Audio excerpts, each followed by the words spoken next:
Hello everyone, welcome back to our channel Hema Maths Academy. Now we are going to discuss about straight line amma. Straight line lo VSQs explain చేసుకుంటున్నాం కదా. చూడండి, very most important question. Two lines ఇచ్చినప్పుడు parallel అంటే question ఏంటో నేర్చుకున్నాము. Two lines ఇచ్చినప్పుడు perpendicular ఎలానో మనం ఫైండ్ అవుట్ చేయాలి. Two lines ఇచ్చాడు, అందులో ఒక వేరియబుల్ ఇచ్చాడు అనమాట. k అనే వాల్యూ మనల్ని ఫైండ్ అవుట్ చేయమన్నాడు. ఓకేనా? ఇన్ కేస్ k వేరియబుల్ ఏదని ఇస్తే దాని వాల్యూ ఫైండ్ అవుట్ చేయాలి, లేదంటే ఆ టూ లైన్స్ పర్పెండిక్యులర్ కాదని మనం ఫైండ్ అవుట్ చేయాలన్నమాట. ఓకేనా? ఇచ్చిన క్వశ్చన్ ఏంటన్నా మనకి find the value of k if the straight line y - 3kx + 4 = 0 and 2k - 1x minus 8k - 1 into y minus 6 = 0 are perpendicular అన్నమాట. ఓకేనా? సొల్యూషన్ లో మనం గివెన్ ఈక్వేషన్స్ నోట్ చేసుకున్నాం. ఓకేనా నాన్న? గివెన్ దట్ ఈక్వేషన్ 1 ఏంటమ్మా, అక్కడ y అనేది ఇచ్చాడు, ఫస్ట్ మనం x అని నోట్ చేసుకుందాం. ఓకేనా? -3kx + y + 4 = 0. This is equation number 1. And second equation వచ్చేసి 2k - 1 into x minus 8k - 1 into y minus 6 = 0. This is the equation number 2.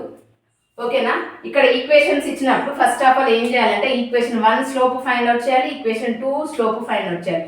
ఆ 2 స్లోప్స్ పర్పెండిక్యులర్ అని కండిషన్ తీసుకుంటే సరిపోతుంది. ఎందుకు అంటే ఆల్రెడీ 2 లైన్స్ ఆర్ పర్పెండిక్యులర్ అని కండిషన్ ఇచ్చాడు కాబట్టి మనం డైరెక్ట్ ఇచ్చిన కండిషన్ అప్లై చేస్తే సరిపోతుంది. ఓకేనా?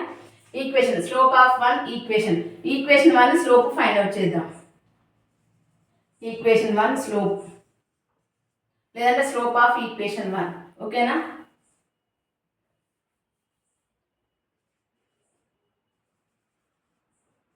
ఏంటమ్మా మనకి ఈక్వేషన్ ఇచ్చినప్పుడు స్లోప్ ఫైండ్ అవుట్ చేయాలంటే m - x coefficient by y coefficient. ఓకేనా? -x coefficient by y coefficient. -x coefficient by y coefficient అంటే ఫస్ట్ ఈక్వేషన్ యొక్క x కోఎఫిషియంట్ ఏముంది నాన్న ఇక్కడ మనకి -3k అంటే మైనస్ ఇక్కడ మైనస్ అని రాస్తా, డైరెక్ట్ రాస్తే మీకు అర్థం కాకపోవచ్చు. -3k by y coefficient is ఏం లేదు అంటే 1. దట్ ఈజ్ ఈక్వల్స్ ఏంటన్నా ఇక్కడ -మైనస్ అంటే +3k బై 1 అంటే దట్ మీన్స్ 3k. దీన్ని ఏమనుకోవాలి అంటే m1, ఎందుకంటే ఫస్ట్ ఈక్వేషన్ యొక్క స్లోప్ కాబట్టి m1 అనుకున్నాం. ఓకేనా? నెక్స్ట్ సెకండ్ ఈక్వేషన్ యొక్క slope of equation 2.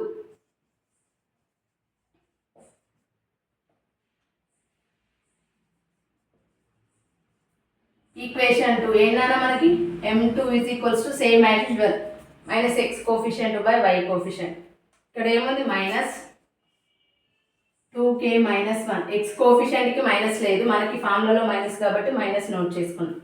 By y కోఎఫిషియంట్కి minus ఉంది కాబట్టి మైనస్ నోట్ చేసుకోండి. 8k - 1. ఓకేనా?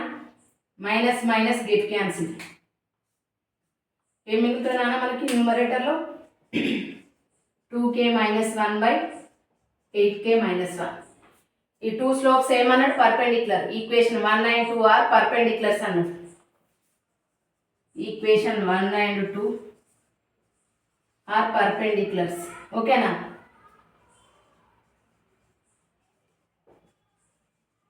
పర్పెండిక్యులర్ కాబట్టి కండిషన్ ఏంటమ్మా m1 × m2 = -1. ఓకేనా? m1 అంటే ఏమొచ్చింది మనకి 3k into m2 means 2k - 1 by 8k - 1 is equals to -1. ఓకేనా? ఇది న్యూమరేటర్కి మల్టిప్లై చేస్తే ఏమవుతుంది నాన్న మనకి 3k × 2k is 6k². 3k × -1 is -3k. ఈ డినామినేటర్ని RHS అని పంపిస్తాం. అప్పుడు ఏమవుతుంది -1 × 8k is -8k. -1 × minus is +1. ఈ టర్మ్ LHS సైడ్ పంపించాలి. అప్పుడు ఏమవుతుంది నాన్న మనకి 6k² -3k same as usual. Next LHS సైడ్కి పంపిస్తే ఇది నెగిటివ్ అనేది ఏమవుతుంది పాజిటివ్లో కన్వర్ట్ అవుతుంది +8k. నెక్స్ట్ +1 ఈజ్ -1లోకి కన్వర్ట్ అవుతుంది. 6k² same as usual. -3k + 8k is 5k minus 1 is equals to 0. ఓకేనా? ఇప్పుడు ఈక్వేషన్లోకి కన్వర్ట్ అయింది, క్వాడ్రాటిక్ ఈక్వేషన్లోకి. అప్పుడు ఏం చేయాలన్నా మనం ఫ్యాక్టర్స్లోకి ఫైండ్ అవుట్ చేయాలి, అంటే k వాల్యూని ఫైండ్ అవుట్ చేయాలి. ఇక్కడ 6 into 1 is 6, 6 into minus 1 is minus 6. మరి ఏం చేయొచ్చు ఇప్పుడు? 6 ఇంటూ 1 ఈజ్ 6, 6 మైనస్ 1 ఈజ్ 5 అవుతుంది కదా. 6k square plus 6k minus k minus 1 is equals to 0. ఇవి రెండు మల్టిప్లై చేస్తే ఈ 2 టర్మ్స్కి ఈక్వల్ అవ్వాలి. ఇవి రెండు ఎడిషన్ సబ్ట్రాక్షన్ చేస్తే ఈ టర్మ్కి ఈక్వల్ అవ్వాలి. ఓకేనా? ఈ రెండిట్లలో కామన్ టర్మ్ ఏంటన్నా మనకి 6k ఈజ్ కామన్. ఇక్కడ ఏమి మిగులుతుంది? k plus 1. ఇక్కడ minus 1 is common, k plus 1 is repeated is equals to 0. k plus 1 is common.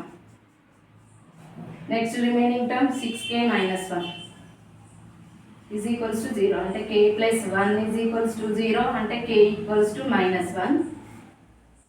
6k minus 1 is equals to 0 and k is equals to 1/6. 2 terms వచ్చినాయి. k వాల్యూలు ఏంటమ్మా మనకి? -1 and 1/6. ఎందుకంటే ఇక్కడ k square power is 2 ఉంది కాబట్టి 2 terms వస్తాయి.